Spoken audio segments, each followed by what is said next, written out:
Now let's dive deep into this breaking LGBTQ story for today. I'm Rex Rogosh, and let's queer up religion.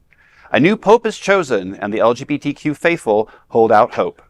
After the death of progressive Pope Francis, the world waited for the new selection of a new leader of the world's Catholics. Today, Pope Leo XIV was announced to the world. Robert Prevost, now known as Pope Leo, is the first pope from the United States. Originally from Chicago, he has served the Catholic Church there as well as in Peru. He is known as a centrist with some socially progressive views that match that of his predecessor. The LGBTQ community, especially Christians, wait to see if he will continue the outreach to queer faithful that the Pope Francis was known for. So I know that I look like I have dressed the part of popedom today, but, the Pope is definitely, to most people, a political figure. To others, he's right up there. His picture is hung in their house. They look for him for guidance on everything. So it should be interesting to see somebody with American values and American culture, which is completely different than the rest of the world, how he perceives the world and how he reaches out to the world, because I do think that we approach things in religion slightly different. So it'll be interesting to see his point of views. I think it's actually more fair to say that he is more generally American Pope, since he actually served, since he actually went to Peru and served so long for 2 decades that Peru made him a citizen. So this Pope is not like Dolan or other of the more conservative traditionalist wing of American cardinals and archbishops. This is more of an internationalist pope. He has already came out very strongly months before he was elected against the White House's policy of random deportation. He has said something that is not queer friendly back in 2012, but Catholic Church in 2012 is very different from Catholic Church in 2025, especially after Francis' passing. So I look forward to hear what he has to say. He might say nothing at all, to be honest. Well, and he's also been, kind of sweep under the rug, about pedophiles within the church as well. I think every archbishop has that sin on their belt. So, while he is centrist, he is still part of the Catholic Church. And look, I've always, been somebody who is very against organized religion. So I'm no expert on the Catholic Church by any stretch of any means. But I think it is going to be interesting having an American, even though he spent so much time in Peru, he's still American. He still has somewhat, American, I don't want to say American values, but, there's just a way that you have thinking here in the United States. It is slightly different than the rest of the world. So it should be interesting. Yeah. And I'm extremely cautiously optimistic.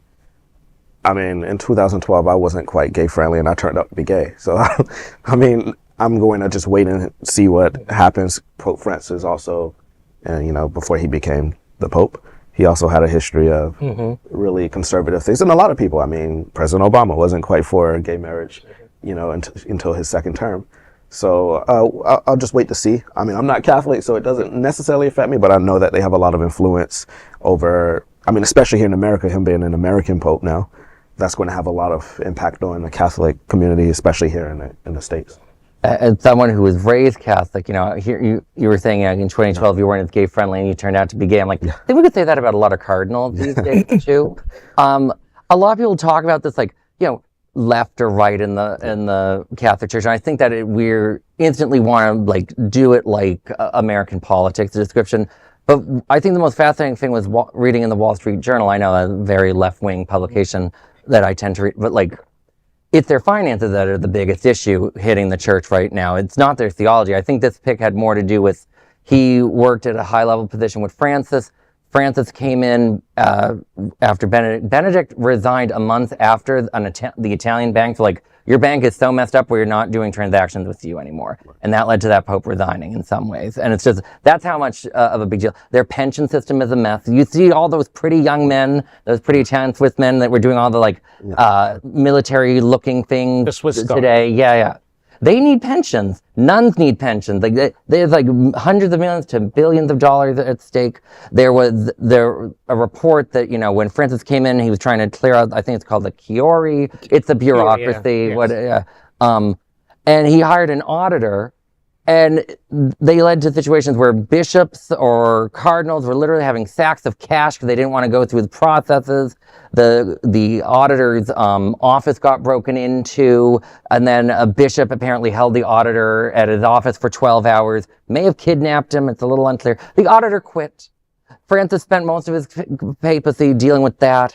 Obviously the public stuff looks very nice and it speaks to us, but like this, I think we need to remember is more of a, they need to write their finances more than figure out their theory. I think there's also another reminder that despite the fact that we see Pope as a religious and moral leader, he is also the elected absolute monarch of a country. Yes, the country is a piece, the studio is probably bigger than that country, but he is still an absolute ruler of that country. He appoints who get to succeed him, who will be in the curia, who is going to become an archbishop in the case that he pass on, and then someone is going to elect someone else.